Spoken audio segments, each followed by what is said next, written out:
This live stream brought to you by the Excelsior Citizen and these generous sponsors.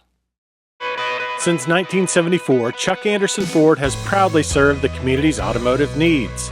From new and pre-owned vehicles to parts and service, they've been there in the past and they'll be there in the future. Visit Chuck Anderson Ford today. Does shelter insurance cover shiny red cars? Yeah. What about purple vans? Also, yes. Monster trucks? What's going on, son? From shiny red cars to purple minivans, you can count on Shelter's local agents to help you protect what matters most. Our Excelsior Springs Hospital, where better care is right in your backyard.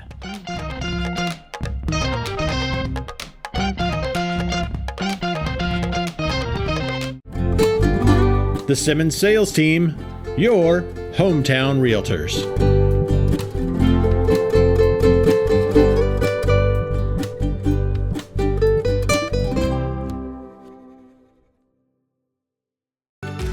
Whether we're talking about our dedication to preventing and restoring power outages, our pursuit of safety, or providing the best member experience possible, we are relentless in serving our communities. Find out how you can advertise with Excelsior Springs' #1 community resource. Visit ExcelsiorCitizen.com today. There's a couple seats up here in the front row.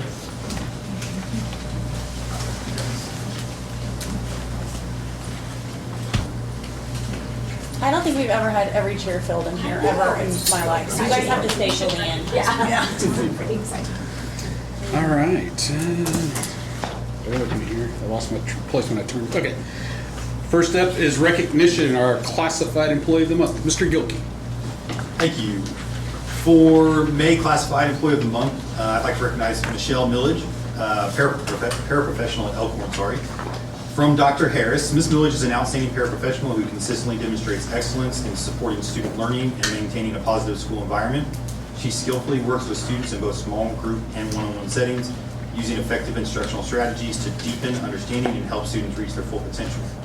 Her ability to push students academically while providing the appropriate level of support makes her an invaluable asset to the classroom. In addition to her strong instructional support, Ms. Millage plays a key role in fostering a safe, structured, and engaging environment for all students. She is proactive in anticipating student needs and managing behaviors with consistency and care. Her positive, respectful interactions build strong relationships with students, creating an atmosphere where students feel supported, valued, and motivated to succeed.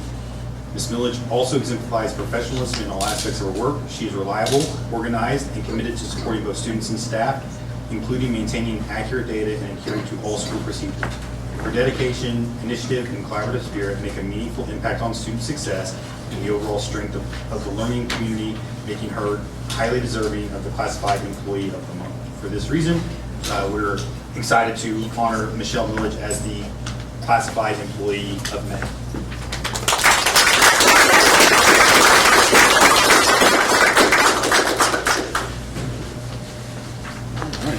Next up is our 25-26 Teachers of the Year, Dr. Miller. Thank you, Mr. Board President. As you all know, I talk quite a bit about what a difficult job teaching is and what a great job our teachers do. These teachers were recommended for Teacher of the Year as their building representative. They were voted on by their peers, and I'd like to recognize them now. So when I call you up, if you could, I'm sure somebody's going to want to take your picture, so stay up here.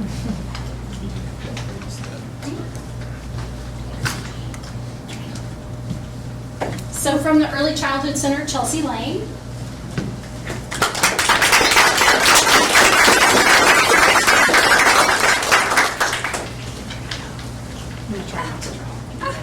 So fun. Thanks. You're so welcome. Thank you. Thank you. From Elkhorn Elementary, Katie Bogart.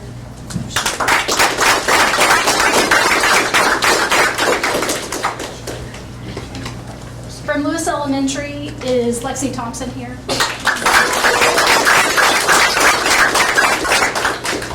Thank you so cute. Scott, if you took him to it. From the middle school, Kelly Heath.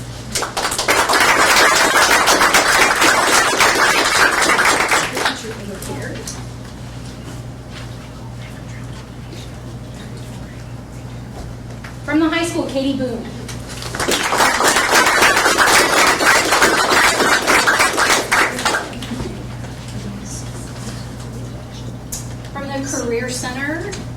baby Lane Arnold.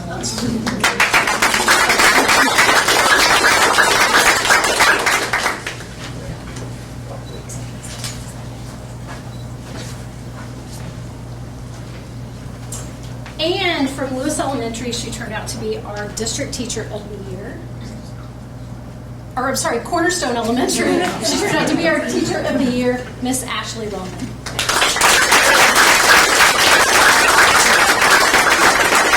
We gave her a tiara and flowers and humiliated her earlier in the week. So thank you guys so much. Well, maybe I am.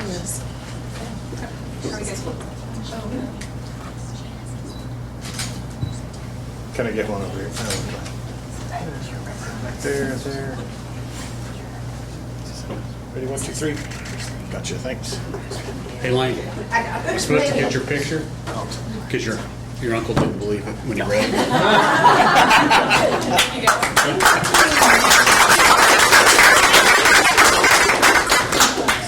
Congratulations, all of you. Very well. All right, next up is Teacher Appreciation Week proclamation. Dr. Bullen. Thank you, Mr. President. Last week during the City Council meeting, the Mayor and City Council wanted to recognize Teacher Appreciation Week and had a proclamation for the city where they also recognized all of our Teachers of the Year for each building. We also had a resolution by the House of Representatives and our local representative, Mark Myrith, that we presented to each of those Teachers of the Years, and I still have Ms. Boone's that I will give to her. I have it. You have it? Yeah. Perfect. There I we go. stole it. You stole it? Yeah. Perfect. Do you have it with you? Yeah, it's You want, yeah, you I want will to hold it? display. I want to show it off for everyone. Okay, I can do that. Sorry about the voice It's crack. show and tell. You didn't know you were coming to There we show go. and tell.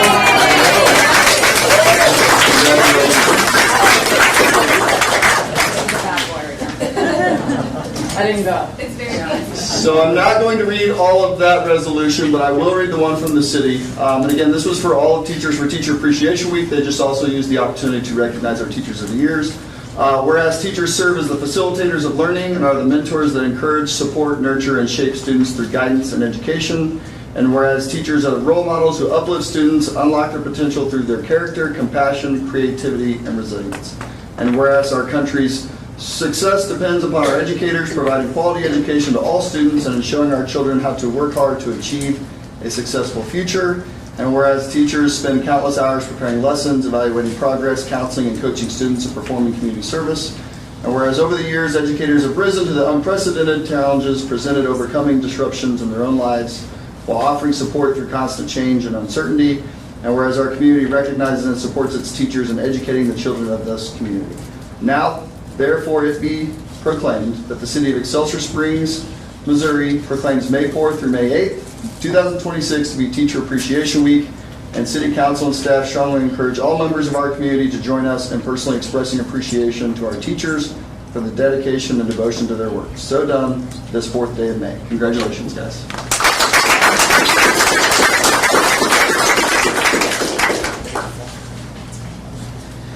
All right, next up is student recognition. Dr. Hartman.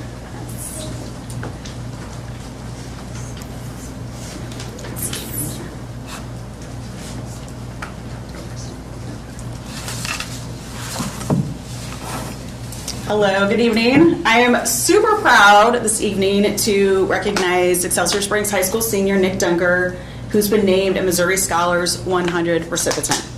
The Missouri Scholars 100 program recognizes the top 100 students across the state of Missouri for exceptional academic achievement, leadership, citizenship, and attendance. This recognition is highly competitive and it highlights students who have demonstrated excellence both inside and outside of the classroom throughout their high school career. What makes this honor especially meaningful is that it reflects not only strong grades and academic performance, but also character and commitment. I had the honor about 2 Sundays ago to be with this luncheon with Nick to recognize this achievement in Columbia along with the top 100 students in the state of Missouri, and it was absolutely incredible. Nick, congratulations on this tremendous accomplishment. We're so excited to see what lies ahead of you. If you want to come on up.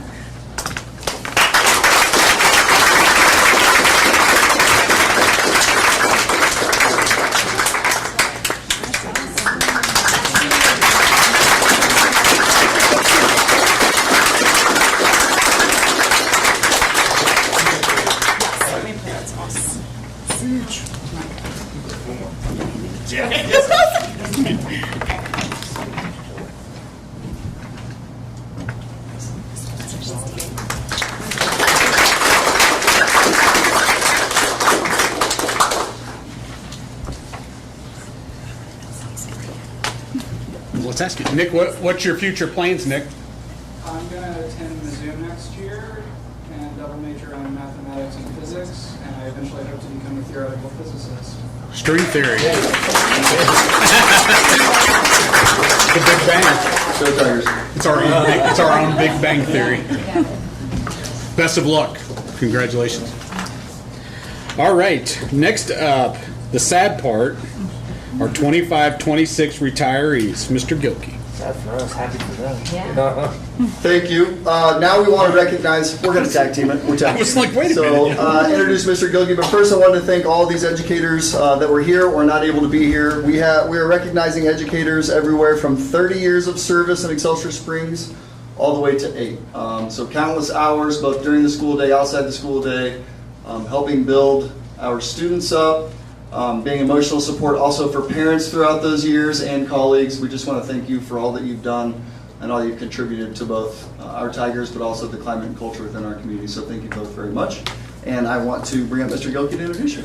Thank you. So similar to our Teacher of the Year, I'll have you guys come up and stay up for a picture at the end. Like Dr. Bullmore said, we are incredibly appreciative to all of you that have dedicated numerous years to Tigers, to the students that appreciate you guys. We're so thankful for the work that you've done, and we're just happy that you're here for us to express a small token of gratitude to you all. So I'll call you up, like I said, if you guys can remain up here first, and I'll give a little bit of just years in the district. So Steve Egbert retiring with 30 years in the Excelsior Springs School District.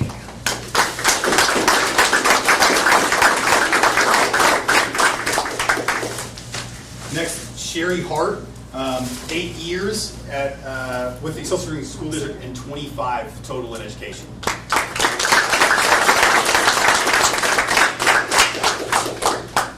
Linda Haskell Sherman, 20 years with the Excelsior Springs School District.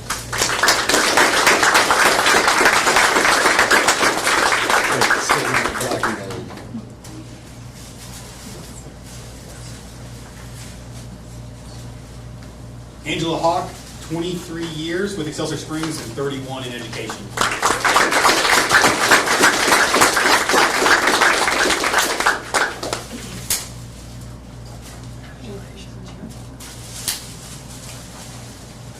Julie Hauk, 32 years with the Excelsior Springs School District. She was helping with the cap and down walk with all the elementary. She may have been wore out, so she might be. Kathy Jacobson, 10 years with Excelsior Springs and 26 total.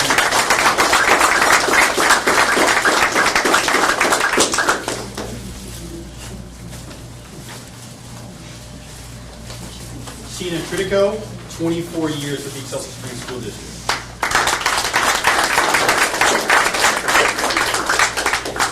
Elwood Al Andrews, 11 years with Excelsior Springs.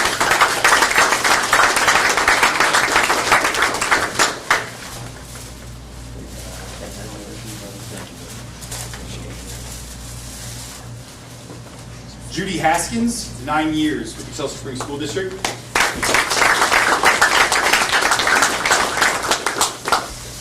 Pamela Smith, 8 years with the Excelsior Springs School District.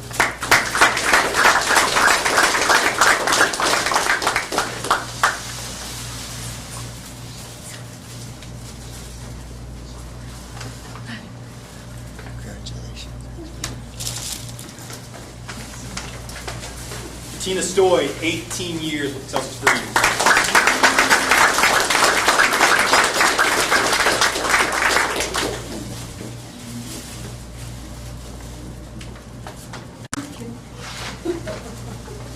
Jeannie Williams, 25 years with Excelsior Springs School District.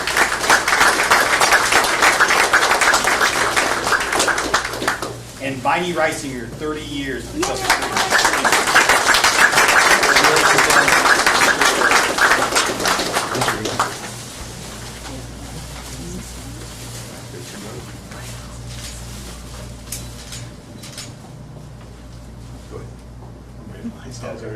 All right, one more right over here. Thanks.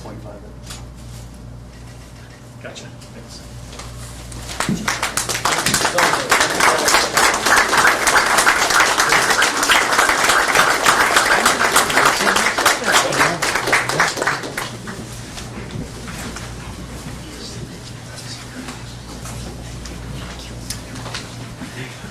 Congratulations to all of you.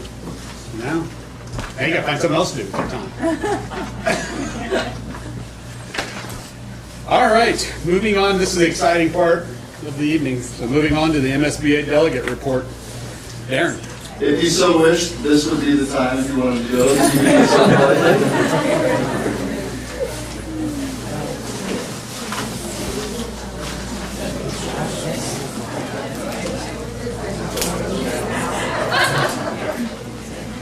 Ben, you can't leave. All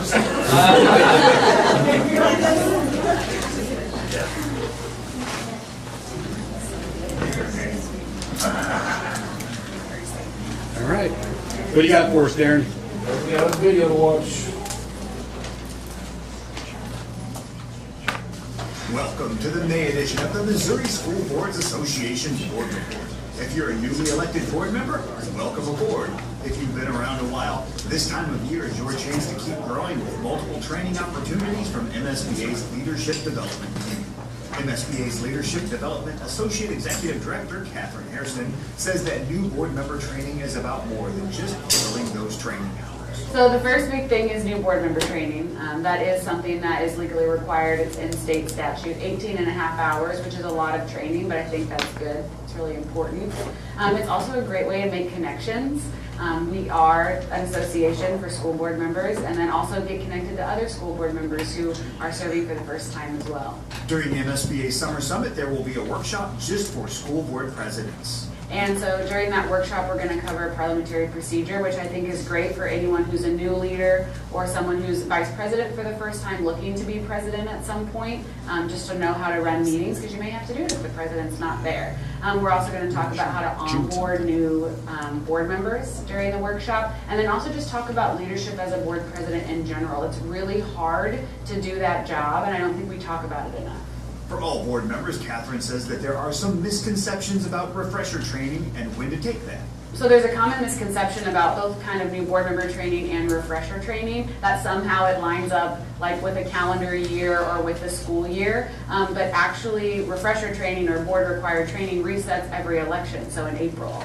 And so the new board member training begins now, and so same with refresher training. Catherine says that as summer approaches, it's a great time for boards to engage in professional development. So districts kind of take the summer off, or students get the summer off, but teachers actually do professional development, administrators do professional development. I believe school board members should also take the summer to do professional development. And having a summer retreat, I think, is totally valuable, especially if you have a new superintendent, having that retreat with them in July to set expectations. You're onboarding a new employee. I think that's really important. But also you may have a new board or a new board member. And so getting you guys as tight as you can during the summer when it's a little less stressful will really help you all survive the ebbs and flows of the school year moving forward. Visit the MSBA website for dates and times of all the training opportunities that Catherine mentioned. One of those opportunities will be during MSBA's Summer Summit in June. Make plans now to attend June 14th through the 16th back at the Lake of the Ozarks in Osage Beach.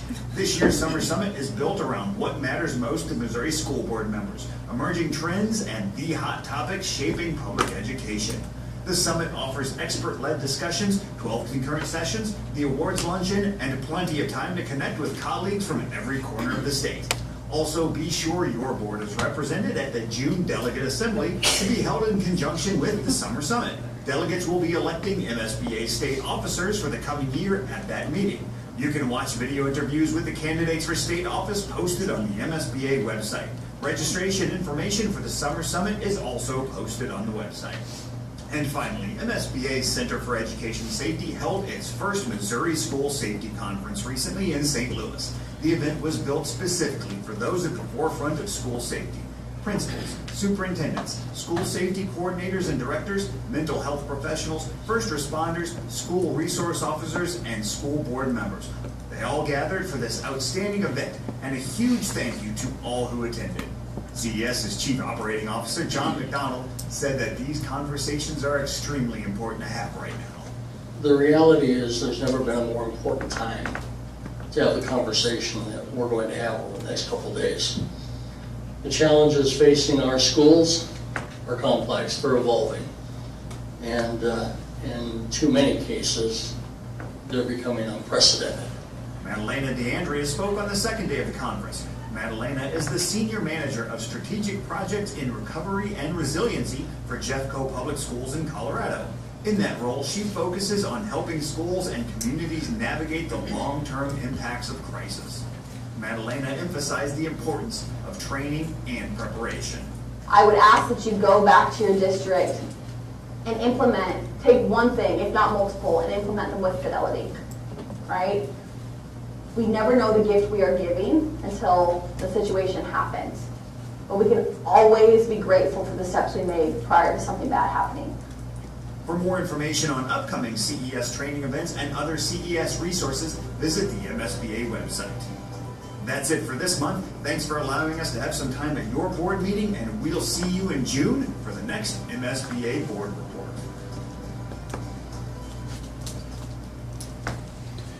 Anything further, Darren? No, just as I said, that summer session is only like a month away, so. Yeah. It's a Sunday, Monday, Tuesday, if I saw that right. Lisa, any visitors? No. Having no visitors, we'll move on to the superintendent's report. Dr. Bolden. If it pleases the board, just like to share some updates from around the district. Just to hit again on the Teacher Appreciation Week. So this was a picture of our teachers that were able to attend the City of Excelsior Springs City Council meeting last week. So it was great to be able to recognize them. They all received their resolutions there. So it's pretty special, good way that we can continue to partner with our city to recognize great people in our classrooms. Battle of the Books was last week, so Dr. Miller was there to help, she's helped organize this with our building principals and our teachers. Students spent weeks reading a variety of grade level books and showed off their knowledge by answering questions in this fun and competitive format. We're all very proud of those who participated and all that they were able to do and show their learning through this. I think it's a great time. I wasn't able to attend because I was at the City Council meeting. Dr. Miller, anything you'd like to share about the Battle of the Books? They are really into it. They love it. Kids take it seriously. It's super cute. They love it. So excited to share that. I know I've been putting in updates for you guys, so just official here. So ESSD 40 domain update. So I don't know how often you guys have to share your emails, but the .essd@ga.essd.k12mo all those things. So we're going to simplify it. So we're going down to essd40.org. Just some reasons to lay out there. There should be cost neutral, IT managed, project focused. It says no disruption to staff, students, or families. That's best case scenario. Let's keep our fingers crossed. I can't promise any of that, but I know our tech team does amazing, and they'll make sure this is as smooth as possible over the summer. I know all of us that have to share those email addresses are looking forward to sharing much less dots. So. And then budget workshop. So this is just a review. We'll hit on a budget proposal here later on in the evening, but just a review that on the 28th we had our 2.5-hour budget workshop. I found it very beneficial to all of us. I think going through the budget, how we got here, kind of what's made up of our budget, kind of the headwinds that we're facing, things that we've done to correct our budget, taking into account known increased costs in operations, anticipated reduced revenues, and then also some steps that we can take short-term, mid-term, and long-term, and we'll take a couple of those this evening. One of those with Dr. Wright will present for you, but I think the big takeaway was we're facing some headwinds when it comes from the state. We're facing some headwinds when it comes to escalating known costs, but we have a responsible path forward. We've essentially created a balanced budget. We're taking steps to reduce deficit spending. The important thing for us to share is that we've continued to prioritize staff. It's the first thing that we put in the budget is making sure that we get those steps and any lane movement that we can. But also that stated goal of trying to make sure that we meet or exceed that base of 45,000 by 2030, as well as continue to make meaningful contributions to staff insurance and benefits over those years. And we'll talk a little bit about that in the budget proposal. I think we made some great strides this year moving forward and have a plan on how we can continue to address those things moving forward. Some important end of the year activities. So we're done with Powder Buff and Powder Puff. Our central office representative is Dr. Kristen Evers. She did a great job representing us at those events. So thank you, Dr. Evers. Senior cap and gown event. One of my favorite things was today. It was great to get pictures. I know Mr. Gilkey's collected a lot of those, working on a slideshow to share. I know the parents love that as well. I think the seniors, some of them love it and they're crying. Some of them try and act too cool. But I'm going to tell you they love getting 100 high fives when they walk through the elementary school. So it's pretty special to see. Senior Awards Night Thursday, if you're able to make it at 7 p.m., just let Lisa know, board members. And then graduation, obviously Friday, May 15th at 7 p.m. What time are we meeting? 6 o'clock in Dr. Hartman's office, so if you need anything steamed, anything like that, we'll meet you there, and you should have your parking passes. So, and the last day of school, next Wednesday, it's coming. Ready or not, here we go. And just some student, staff, and group recognition. So I know we had Mr. Nick Dunker today. Some of these, we had a lot going on this evening, so we're going to talk about, I know Mr. Ruby is going to work with his Skills USA recipients on the next page to see if they can maybe come in later June. And then we'll work with Mr. Baker on trying to bring some of these in the fall maybe to recognize those. But our Mission State Solo and Ensemble recipients, Henry Ruggles, Bella Odell, and Jerusha Oliphant. And then Mission State Theater Awards, Sophia Davis and Carl Leiden. Misha Theater State Championships are one act for their second place finish for all classes in the state. So very excited about that. And our academic team were district champions, including an individual award, Gabe Odell, for placing second all district. So exciting there. And then these are our Skills USA Missouri State Leadership Competition. So we had 2 gold medals, Quinlan Davis, Mason McConnell, silver medals, Henley Crowley, Arden Reinerson, Briley Munger, Alex Graham, and Lucas Walker, and then bronze, Peyton Bosick. Those are from all of our sending schools participate through the Excelsior Springs Career Center at State. So congratulations to all those. I know Mr. Ruby's going to try and work on getting some of them back in the fall to recognize or June. So congratulations to all those students and the supervisors and sponsors that helped them get there.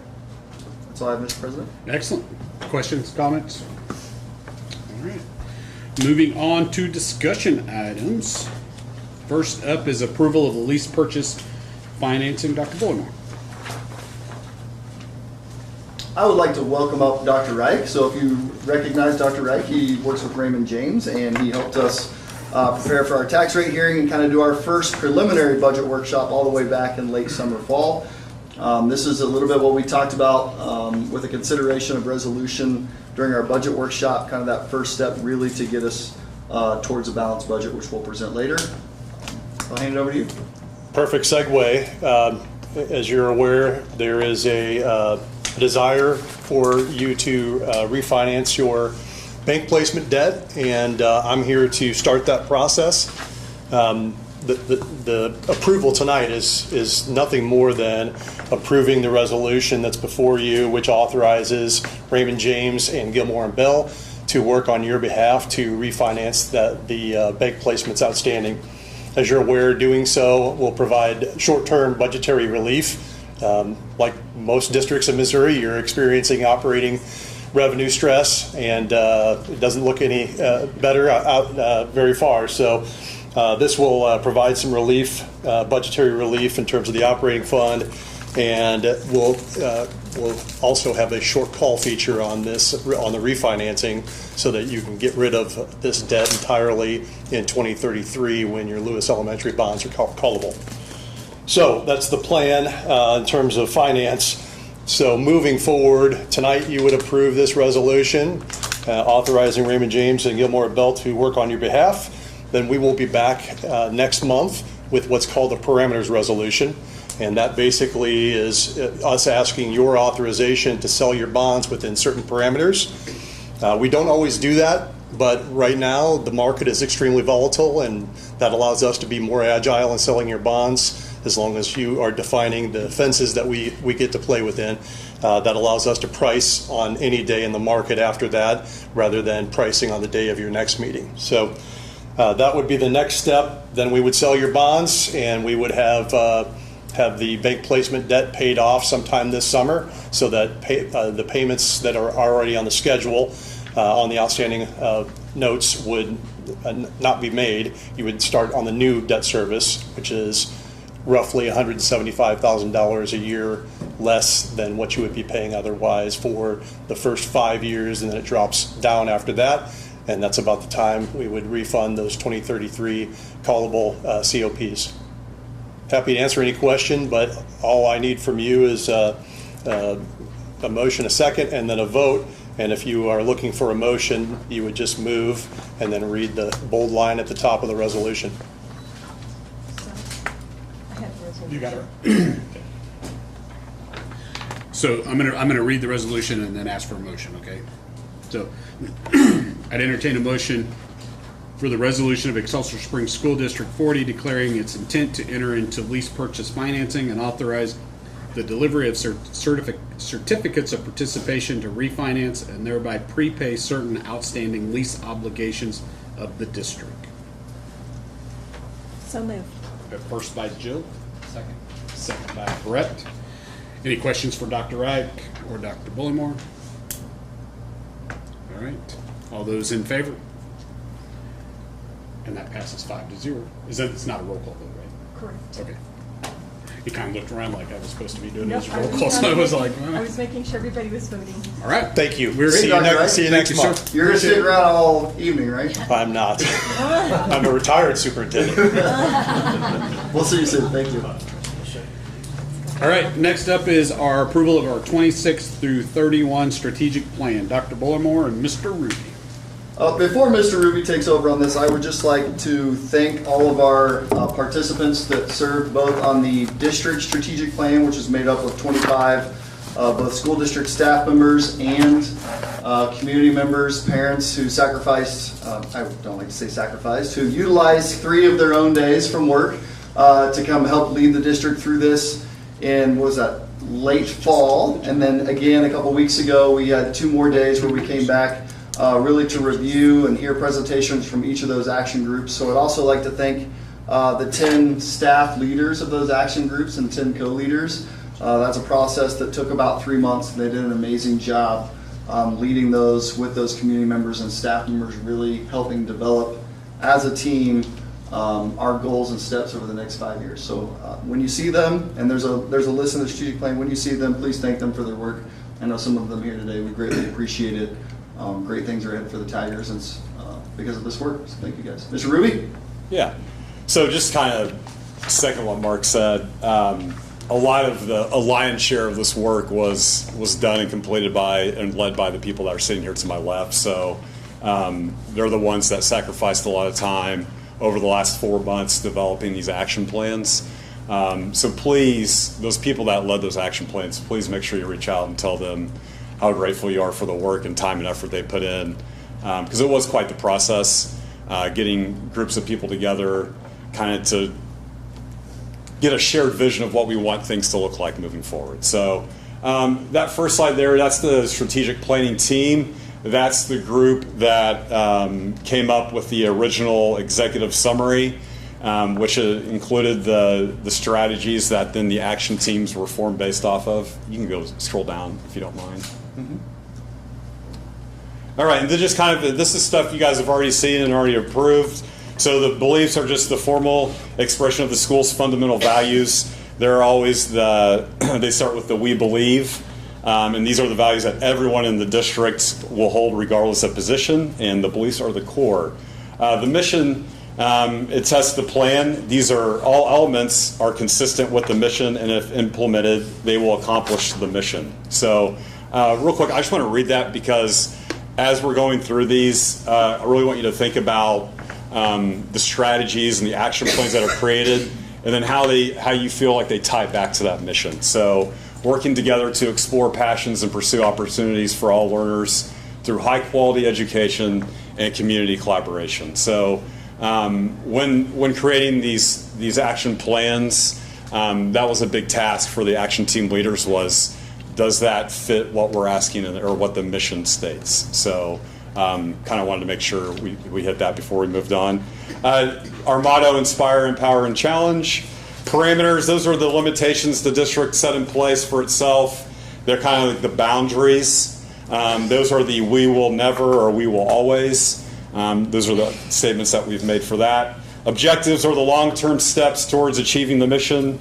So they're an expression of the desired measurable end result for the district, and they must align with the school's mission, be district-wide, and require the district to stretch. And so as the plan is implemented and as we're progress over these next 5 years, that's what what we can judge ourselves on, or are we meeting these objectives? And that brings us to our strategies, and I'm just going to go through them because this is the new stuff.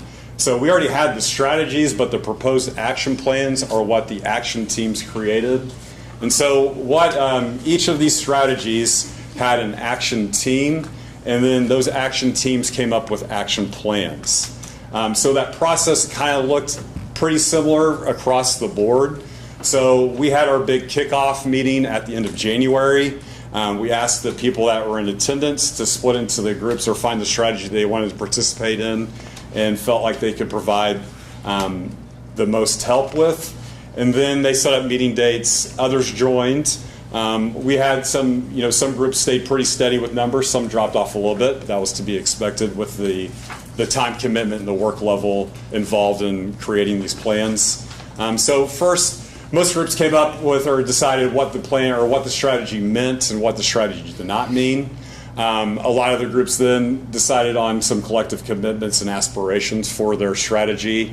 And then the next became the heavy lifting part, and that's when they had to come up with their research questions. So they had to just come up with the questions that they wanted to research. And I think this is where, if you ask the team leads, this is where the process got slowed down and it got really difficult. Because just because you believe something doesn't mean it's true. So I think sometimes we have an idea of what we want, but then once you research it and you find the research doesn't agree with what you believe, sometimes that's hard for people, and sometimes that's hard to accept. So all these plans were developed and based in research, which is why I think, the reason why I would endorse this process over the ones we've kind of done through in the past, because before, you meet, have a couple meetings, and then come up with some plans that, just what we thought would work well, but there was really no research back to it. So I think that piece, having the research piece, really kind of streamlined and kind of helped develop, hey, what are the action steps or action plans that we need to create? And then the other thing that I really enjoy about this process, and I think the action team leads would tell you too, and the people that I talked with that were on the different teams, community members and staff members, is they really enjoyed the consensus part. So all of these had to come through consensus with the group. So it's not just what I wanted or what a couple of us wanted, it's what the group felt was going to be best. And so I think having the kind of checks and balances piece in it, I think really helps. I think really helped with the process and helped us develop a product that I think is going to be very, very useful and going to be a good guidance for us moving forward. And might be why it probably took some time to get all this developed, because it is hard to come to consensus when you have a lot of people. The groups then came up with their action plans. They submitted plans and steps for approval back to the strategic planning team. All of the strategies were accepted. The only thing that we kind of changed, and I'll go through this when we get there, but a lot of it was just the wording of the actual action plans. We kind of want to make it so it was like easy to understand. So we called it the grandma test. So if you gave that to her, would she be able to read it and understand what it meant? And then also we wanted to make sure the verbiage kind of lined up, so we weren't saying ESSD will do this and then the district will do this on others. So try to make it a little more uniform. And so with that, I'd like to go through the strategies here and the proposed action plans and kind of give a little insight to those. For strategy 1, it was instruction and academic achievement. And so the we will statement was, we will ensure high quality instruction that promotes continuous academic growth.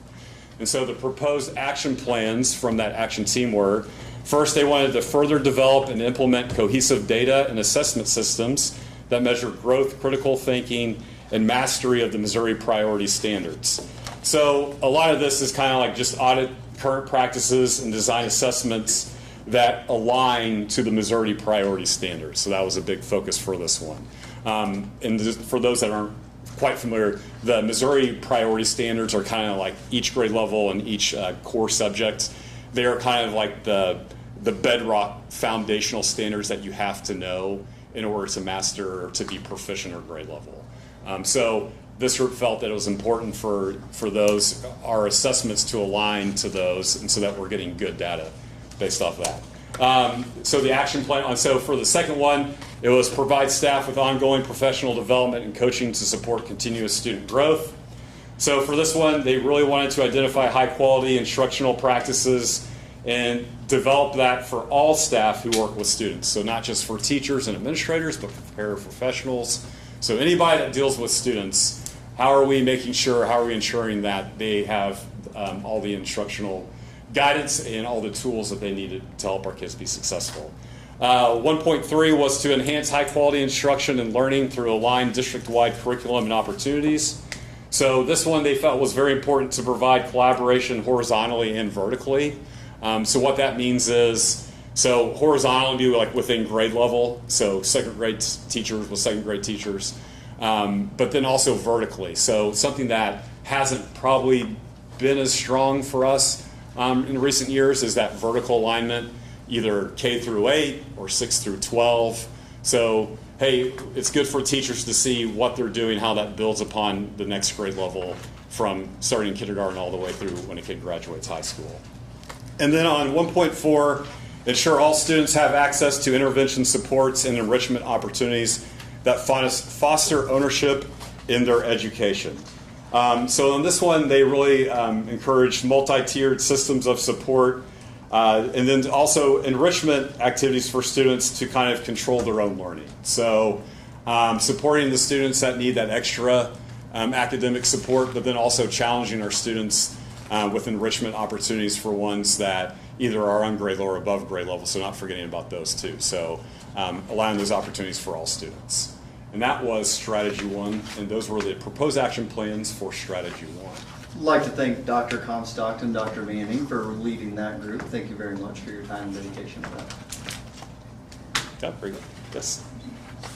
All right, next was strategy 2, which was community relations and partnerships. So the we will statement was, we will strengthen community partnerships, transparent communication practices, and collaborative networks to enhance trust. And so that first proposed action plan, it says establish mutually beneficial local partnerships focused on creating new opportunities for student internships and mentorships.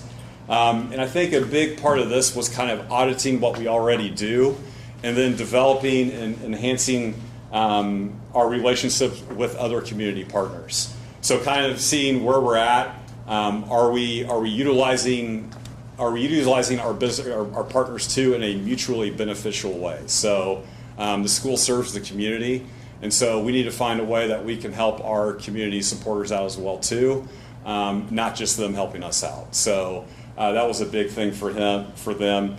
And then also, hey, what are some ways we can create or recruit new partners to provide opportunities for our students? So, a lot of times people ask, they can help out in ways that aren't always just financial, like, hey, we can provide opportunities for kids to come check out what happens in our industry. So leveraging those people so it's mutually beneficial for both the school and our community.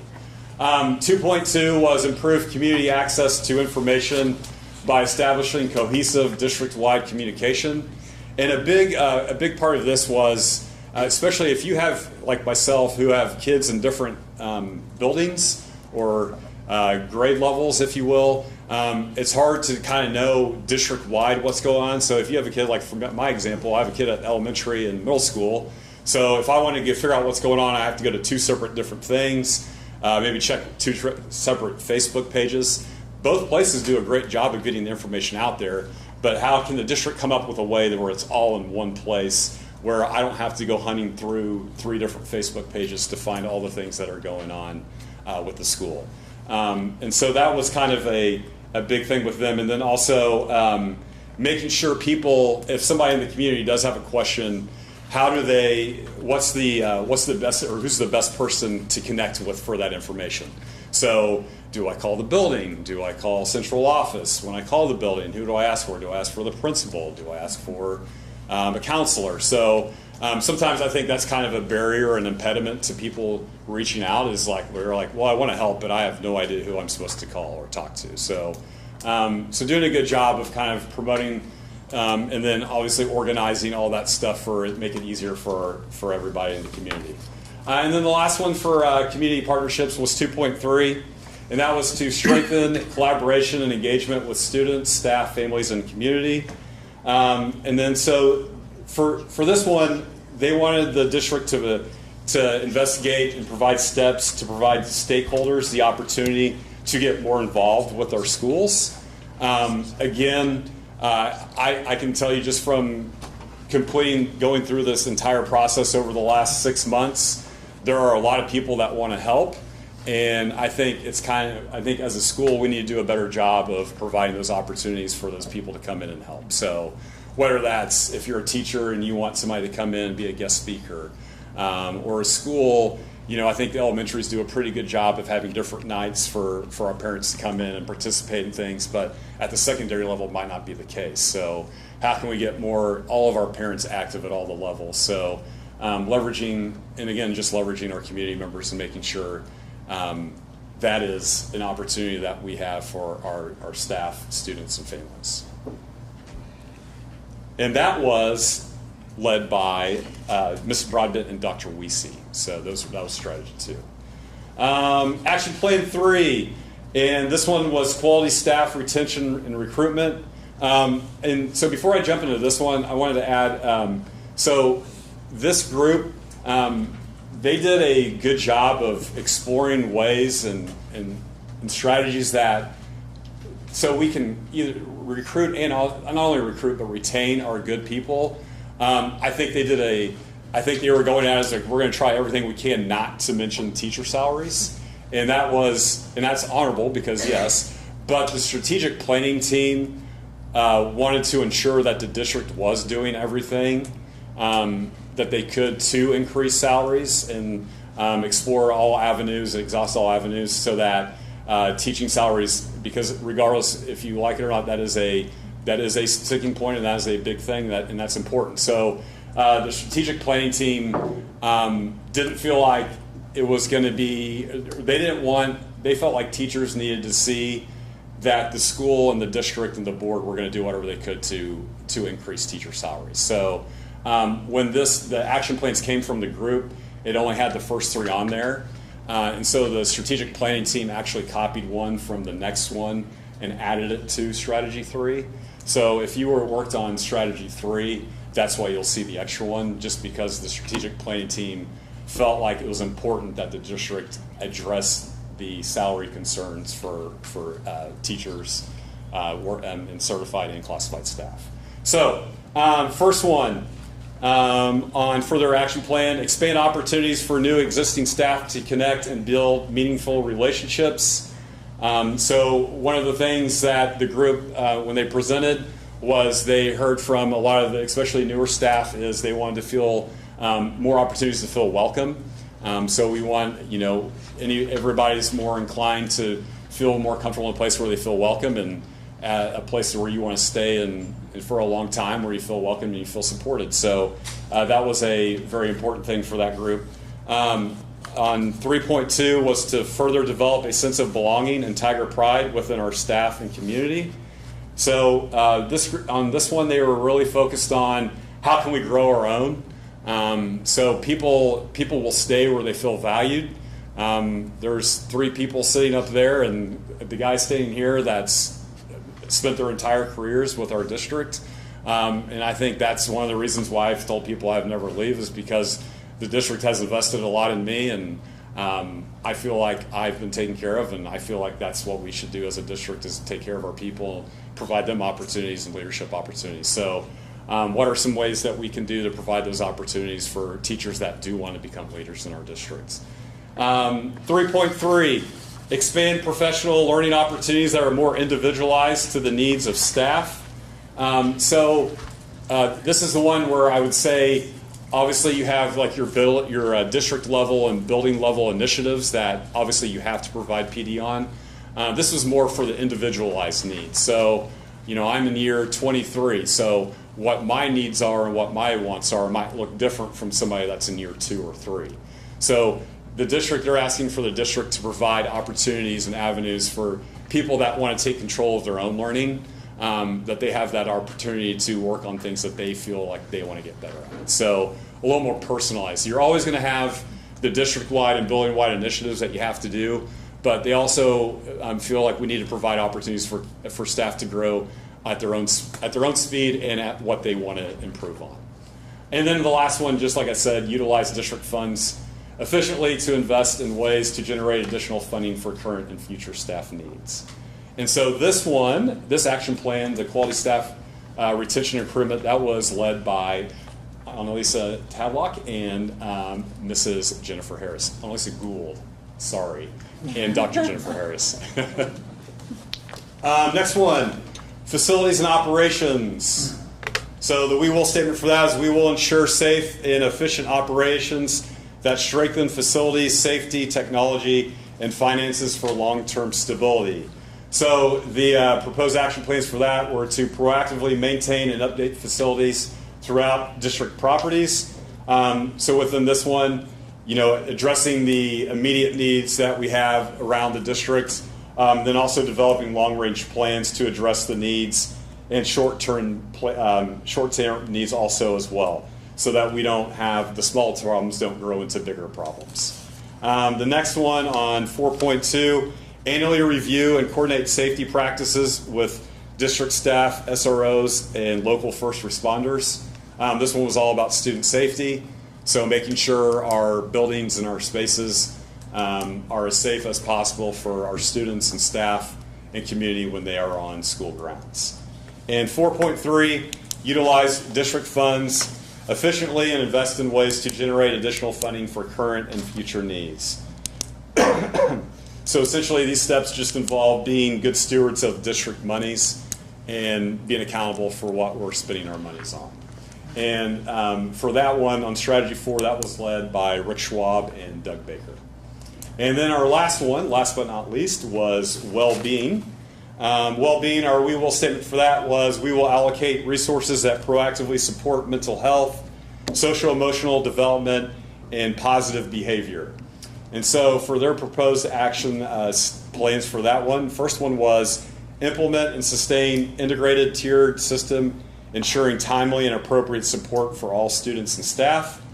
So this one had to deal with like integrated systems of multi-tiered systems of support. This is more for like the behavioral side, not the academic side.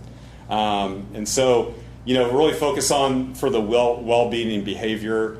And then just ensuring, the other thing was the district needs to ensure that the community is aware of all of the supports that are available to them. And I don't think people realize all of the different supports that we do have as a district and all the resources that we have. And so I think we as a district need to make sure we do a better job of communicating that with the community about all the supports that we do offer and are available to them. 5.2, implement and sustain an aligned system for integration of social emotional learning competencies. So this one is just to make sure, steps to ensure everyone has self-regulation skills and to foster, again, positive relationships. So you want to make sure,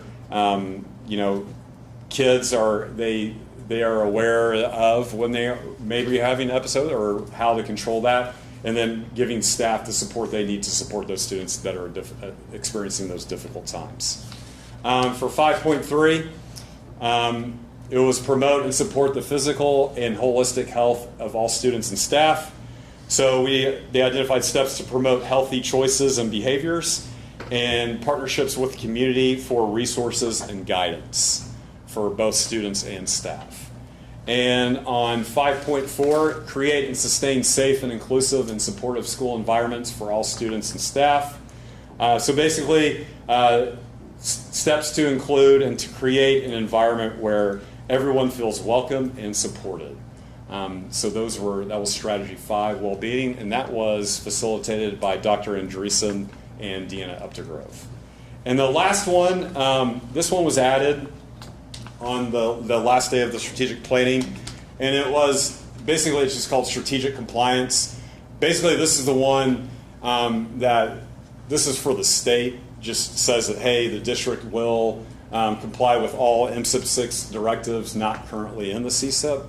And so some of the action plans with that would be identify and implement necessary reading assessments, reading success plans, tiered reading instruction, notification of parents and district reporting pertaining to these items. And then the second, incorporate elements of the district CSIP into each building's building improvement plan. And so on that, basically, we just need to ensure that we are, even though we have these strategies and aspirations, there are still things in compliance at the state level that we have to follow. And so that's just the one that makes sure we're ensuring that we're following those things.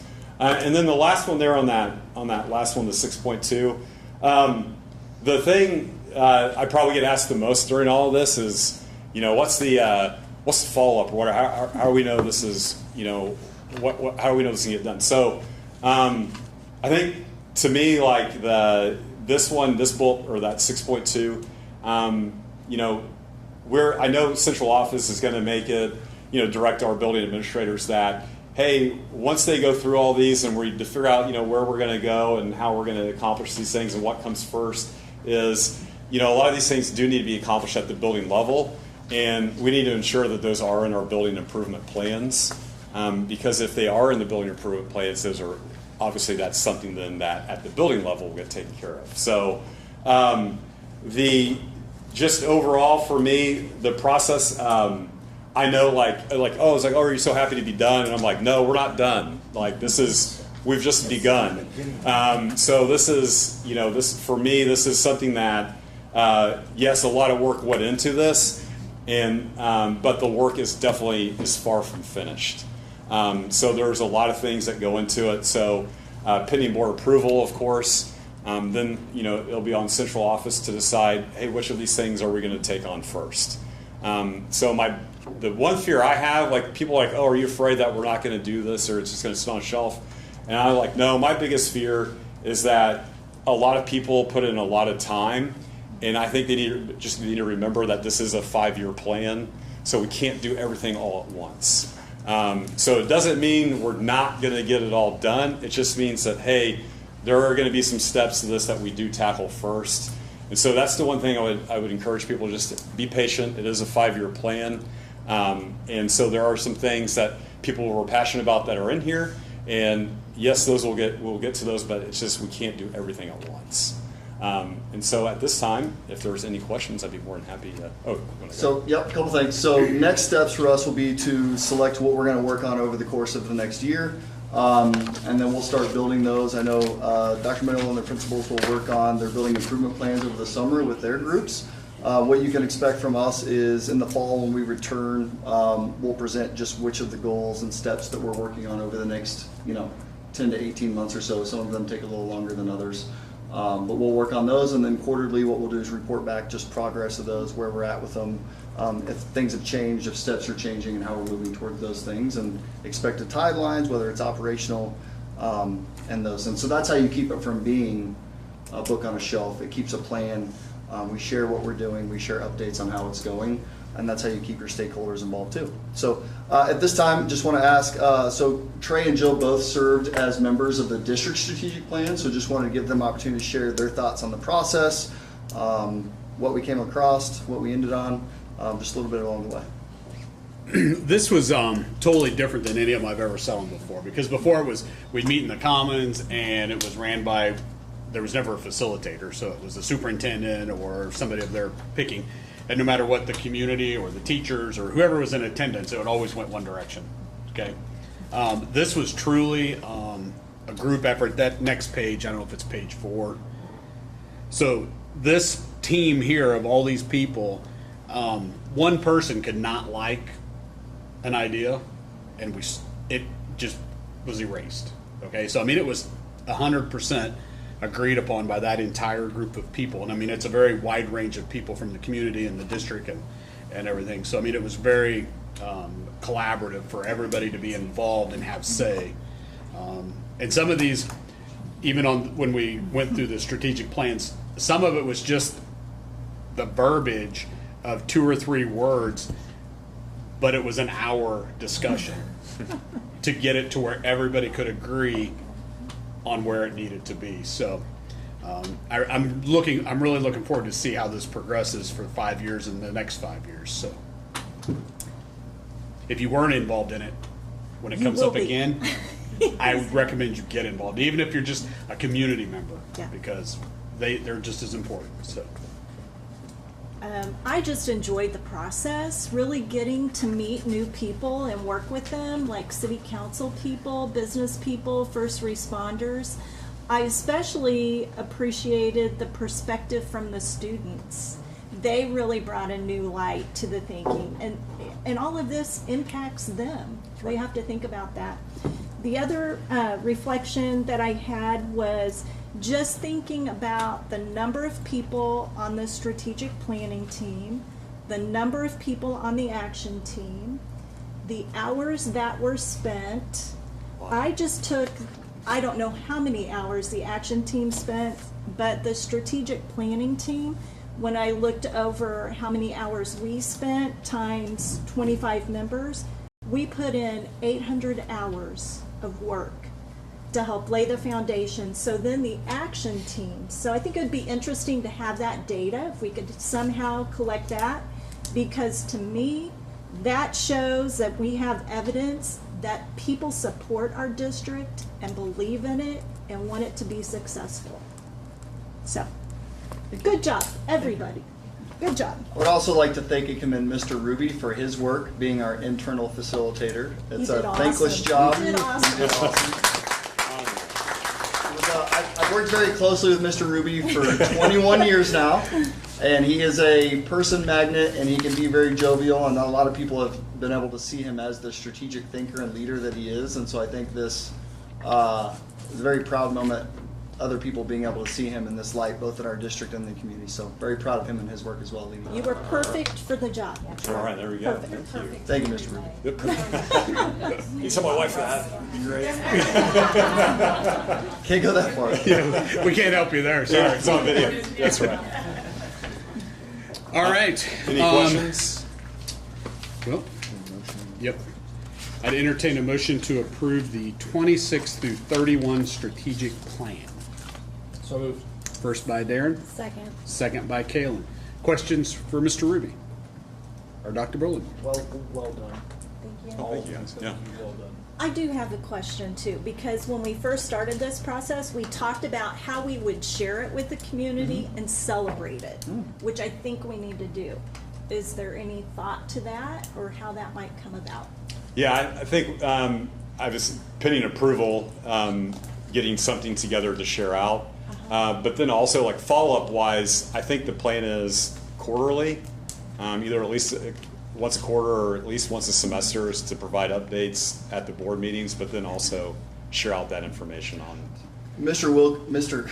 Gilkey on the communication side is working on putting something together that we can share out. And then I believe it's October that we are hosting the Chamber of Commerce Luncheon. And so we will, in October, will be the focus of us sharing that, because as the host, they have to listen to us talk. So we'll be talking about the strategic plan, the process that went in. At that time, we should have an idea of the goals that we're focusing on and where we're at with the first step of that progress. So excited to share with our community. Awesome. All right. Any other questions? Just very quick, I appreciate all the comments about making sure we stick with this. What happens next? How do we make sure it doesn't just become a plan that was great and beneficial to put together, but doesn't have the follow through? Does the strategic planning team have a role in that? Like, will there be a review with them every, I mean, I don't know what it would be, every year or on a somewhat regular basis to say, this is what we're doing, and then they can give feedback as to, you're heading in the direction we wanted you to, or maybe not? Yeah, I think the plan was yearly. I think that's what Dave said, was to reconvene. Maybe, like, I know it was to reconvene the group at some point. I don't know if it was like a yearly thing or every other year, but at some point. Yes. And really just kind of sharing out how everything's going. Is there things that need to be, is there something need to be different? Because again, like, things are going to come up. Like, 5 years ago, things looked a lot different than we are right now. So, just making sure we do have to be flexible. And he even, in the the facilitator there from Nixa said it's not uncommon for you to retire some strategies. It may be something that financially you get into it and you just can't do it. So you just have to retire it and just move on. He said there's nothing wrong with that. He said you don't know it in the beginning phases of what your budget's going to look like. So there may have been one of those 5 that there's just something we can't possibly do, right? Because financial constraints or whatever. So that's all part of that selection process too. I think a big piece of it that we heard about as a district strategic planning team was strategic retirement. So like as you select things, you're just adding more stuff for people to do, right? Whether it's in the classroom or in the building or at the administrative level. And so it's also understanding as you go through a plan and as you make plans, are there things that also need to be strategically retired to open up that capacity for people to do the new stuff? And so that's all part of that process as well. All right, any other questions? All right, hearing none, we have a first and a second. All those in favor of approval of the strategic plan?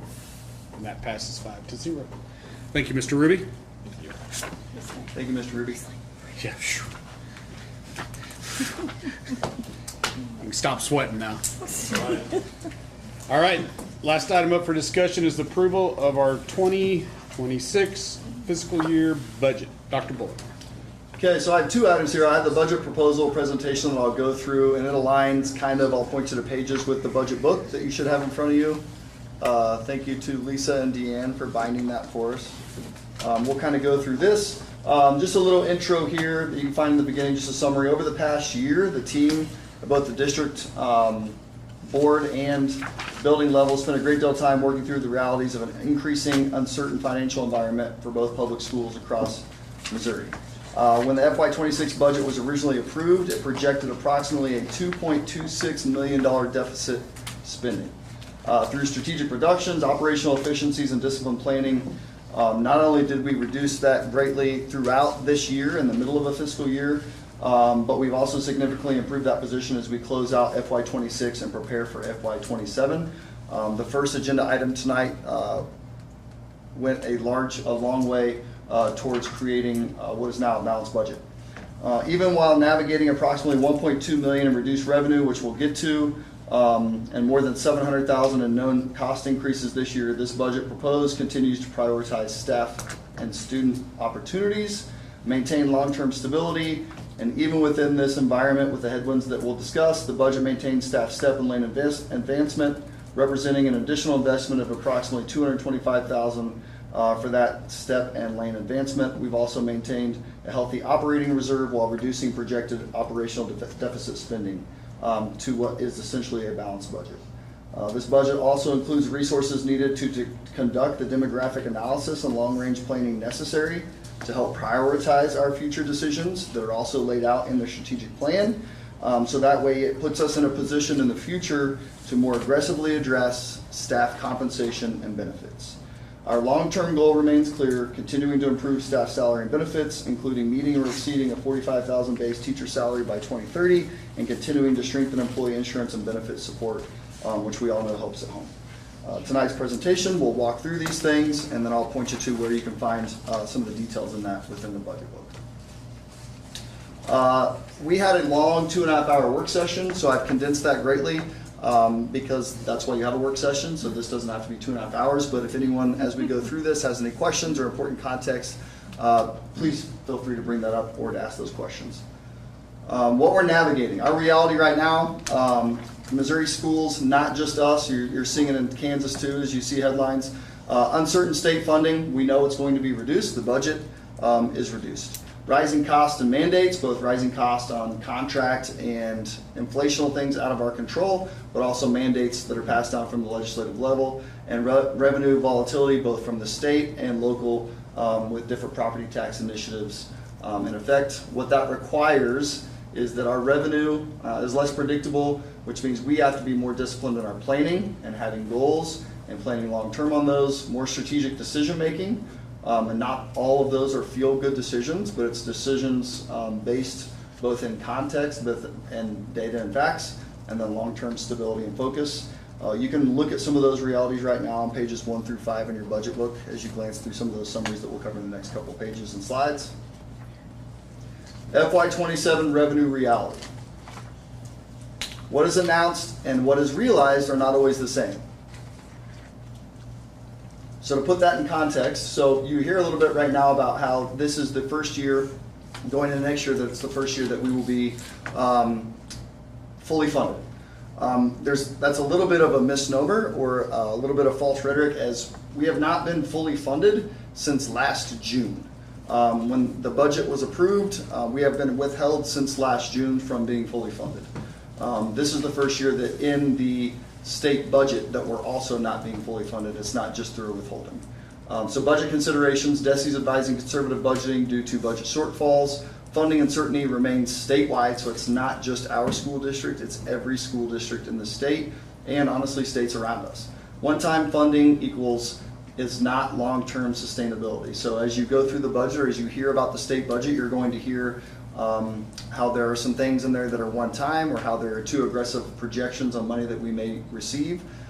As there's one-time funding that's filling these gaps in the state budget, or what the state has approved for the education budget, all that does is push us towards a more steep fiscal cliff for next year, which means we have to be even more conservative in our assumptions, but we also have to be more strategic in our decision making, so we don't make decisions now that affect us year over year compounding. And when I talk about things, it's not necessarily just 5-year contracts, but you're talking about things that are like staff salaries and benefits, the things that are most important, but those are also the things that compound. And we can't allocate sources or funds to things that we know are going to compound when we don't know that those monies are going to be there.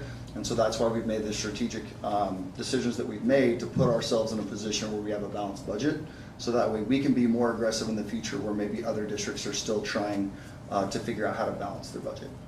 Estimated FY27 revenue reductions. So these are known reductions that we know will receive, not just less from full funding, this is less from this year, which was already reduced. So when you look at the state adequacy target, SAT, so we're going to receive 500,000, almost 600,000 less next year than what we've received this year.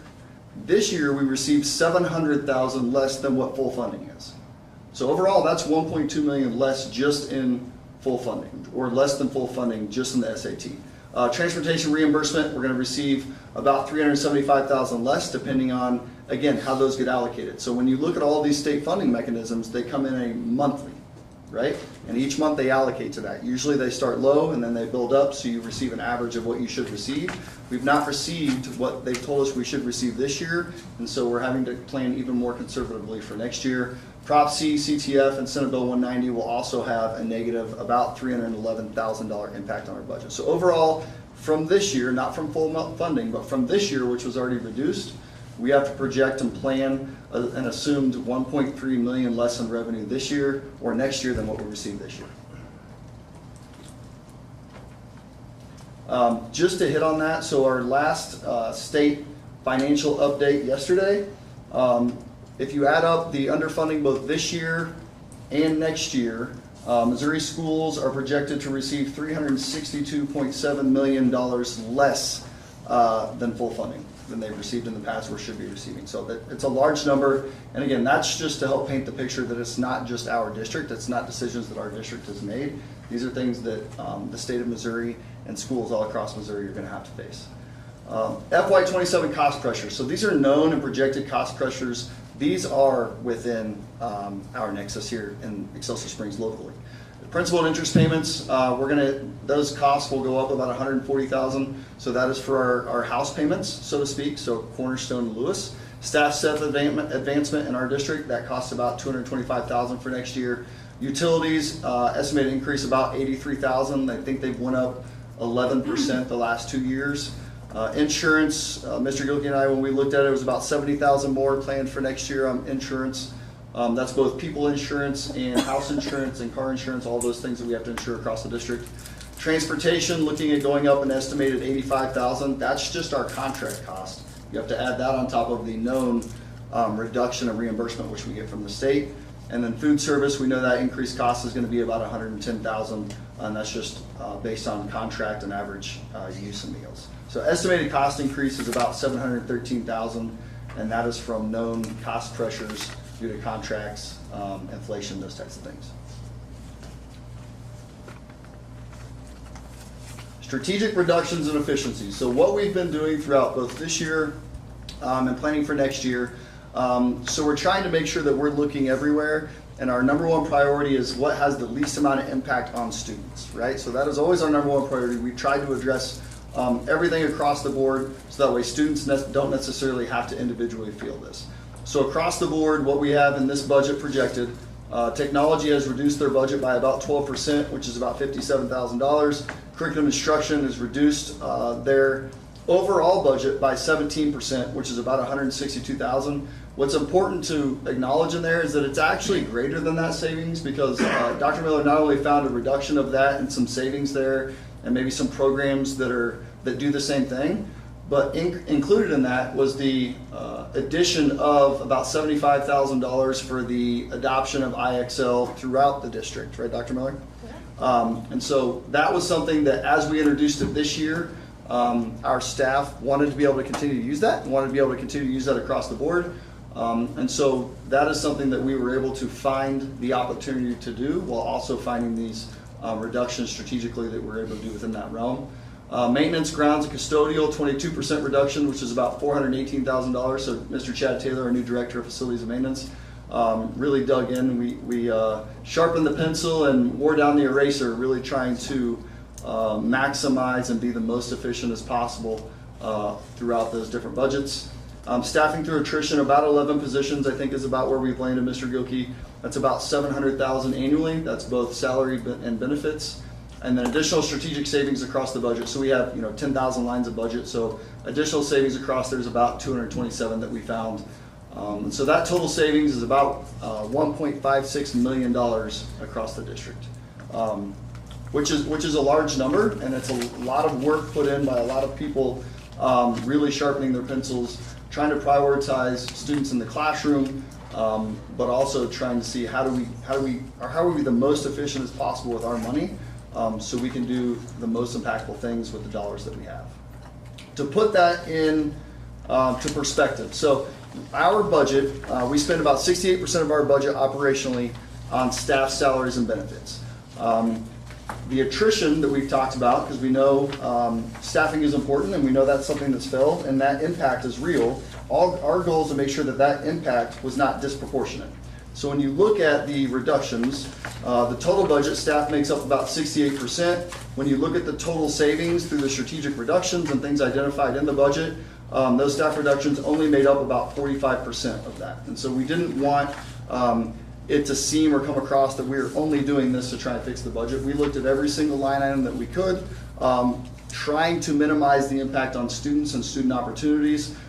So that way it was shown that we're all feeling this, and we're all doing everything that we can and trying to be proactive as possible with trying to pinch our pennies to be as fiscally responsible as we can as leaders of the district. So from FY26 to FY27, the improvement. So some things that were improved across the district.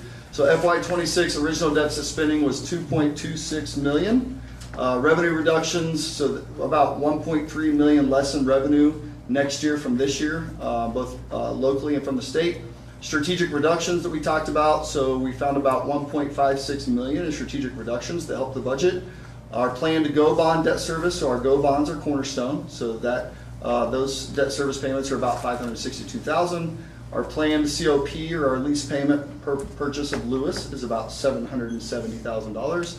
Our remaining operational deficit, so that's about $200,000. So when you look at the deficit overall, and we'll look at it here on the next page, you don't take into account the go bond debt service, and I'll talk about that in just a second. You don't take that into account because it's a planned spend down that's voters approved. And so I'll show you how you look at that on the budget line. But essentially on this next page where it says $758,000, you would remove, going the wrong way here, sorry, this $562 from that in order to find your actual deficit spending. So our actual deficit spending is about $200,000. And with the approval tonight that you approved to refinance the lease purchases, that takes that down to about $20,000. Which is a 0.04% variance from balanced budget, which means we now have a balanced budget as a district. So congratulations both to the board and the decisions you've made from August all the way through to this point in the budget that we're proposing, because that's the first step in creating the next steps to do what we need to do as a district for all of our Tigers, both staff and students, and so we can be more aggressive moving forward. As you can see here from the proposed budget, so the change revenue, so about $1.2 million less working budget. So as you see down here, the net, again, your net is your $758,000, but you need to take out of that that about $28,000 that's planned spend down deficit, which means our operating fund balance will be about 20.42%. Here we'll show your staff salaries and benefits. Again, this is your overall budget. What we want to look at is operational budget because it takes those house payments out of there. Over here is where we receive our money from. So you can see that state, that's a huge piece of what we get, right? So we get about 35-ish% of our revenue from the state. And so when that's reduced by 1.2 or $1.3 million, that's a big hit. But I think we've done some good things to try and leverage that out, and we'll just have to see how next year goes to see what the plans are for that. When we look at these operational budgets down here, so this is just a comparison of your operational budget from this current year to next year's proposal. So again, everything's almost exactly the same. Salaries and benefits still make up 68%, supplies 8%, services 24%. A big piece of those services are still actually people. There's a large percentage of that services that is transporting our special education students to and from. It's paying for their tuition to and from those schools, but it's also bringing people into our district to help support not only our special ed students, but any students that are in need or in crisis. We get some federal funds to help with that, but that's where if you compare operational budgets from both last year and this year, or from this year and next year, sorry, very similar, except for those expensive, which we reduced by about 1.56 million. Any questions along the way? We've hit a lot to this point.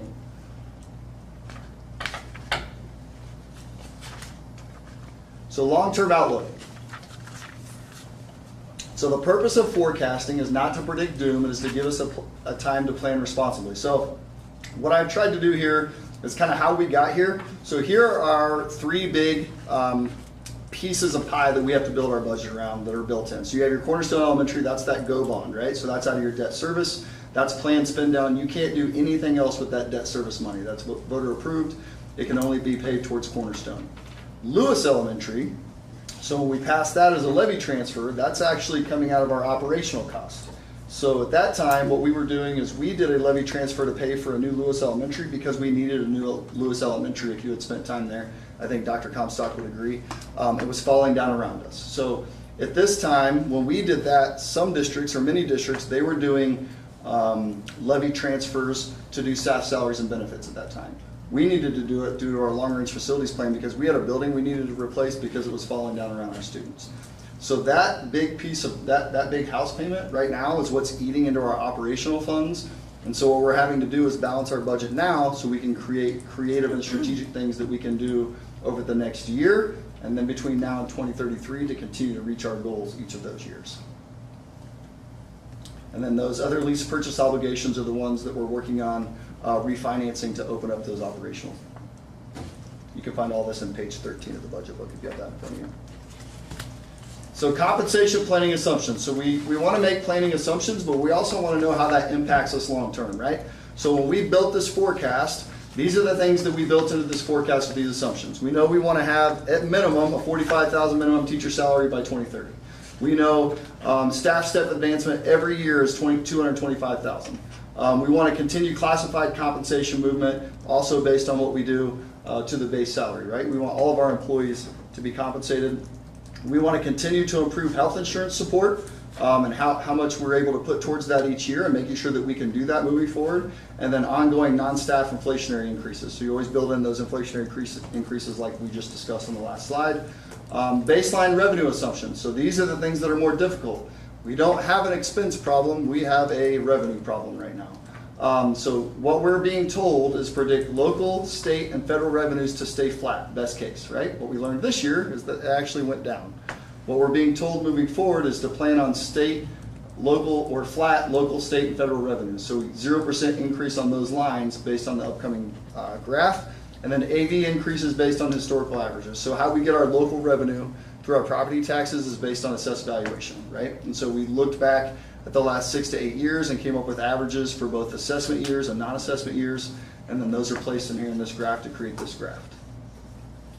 So if we were to go through with all of those expenses without doing anything more strategic as a district, this is where we would end up, which is why you don't want to make decisions that allocate funds that are compounding year over year without having a strategic plan for it. So if we were to give staff raises, staff steps, put more towards insurance, not make any other changes, not make any other strategic advancements, not do the lease purchase finance, not do the lease purchase finance moving forward. By 2030, we would be less than 10% in our reserves. By 2032, likely the state would come in and say, we're going to run your district. So that's why we can't be too aggressive in what we're doing now until we have a balanced budget. Okay?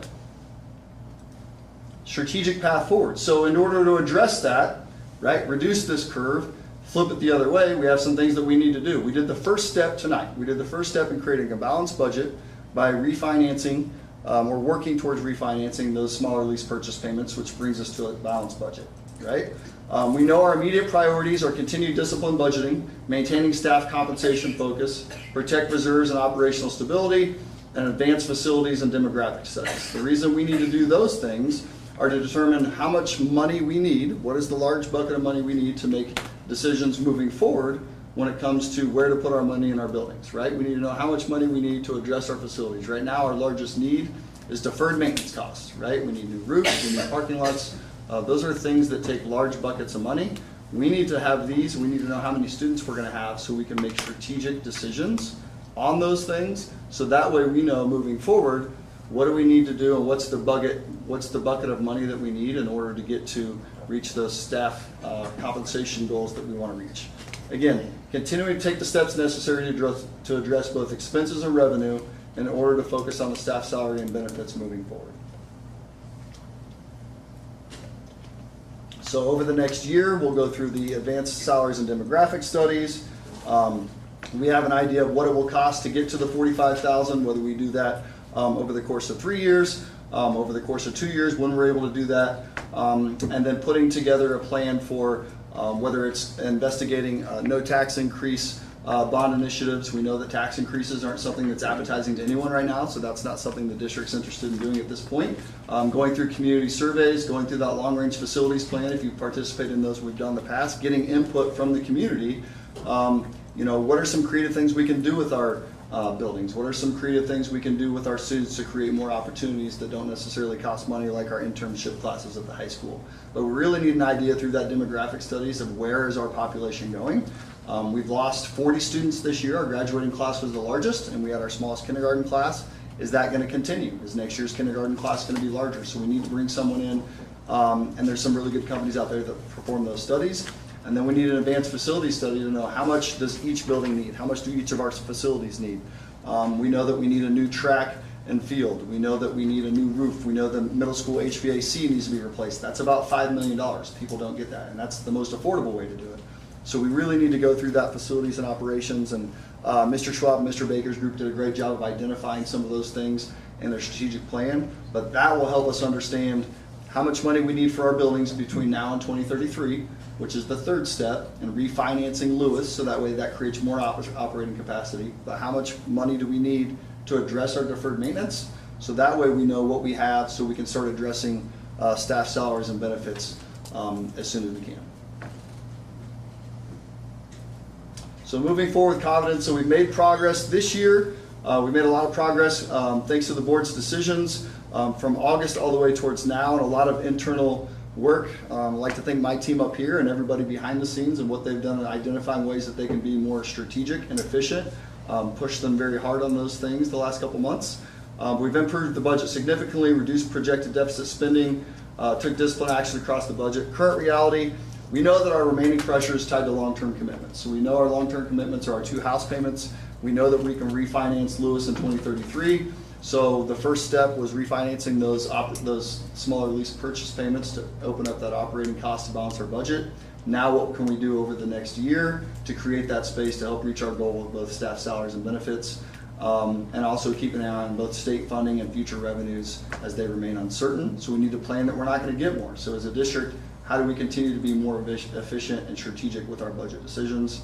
And then a path forward, continue with responsible FY27 proposed budget, long-term planning studies and refinancing options, and future opportunities to strengthen compensation of facilities, whether that is no tax increase initiatives, whether that's continuing to be more efficient, both with our operations and all other things that are happening across the district. With that being said, you have the budget in front of you. Do we have any questions or any context that we would like to add from our workshop? I know I went through that kind of quick. Probably didn't seem quick, but compared to the 2.5 hours, it was pretty quick.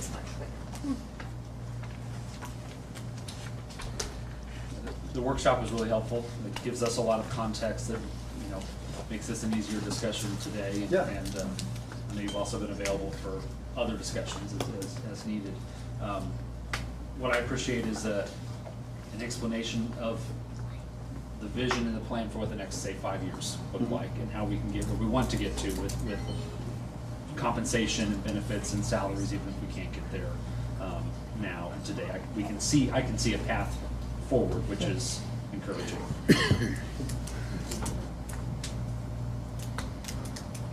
100%. Let's get there.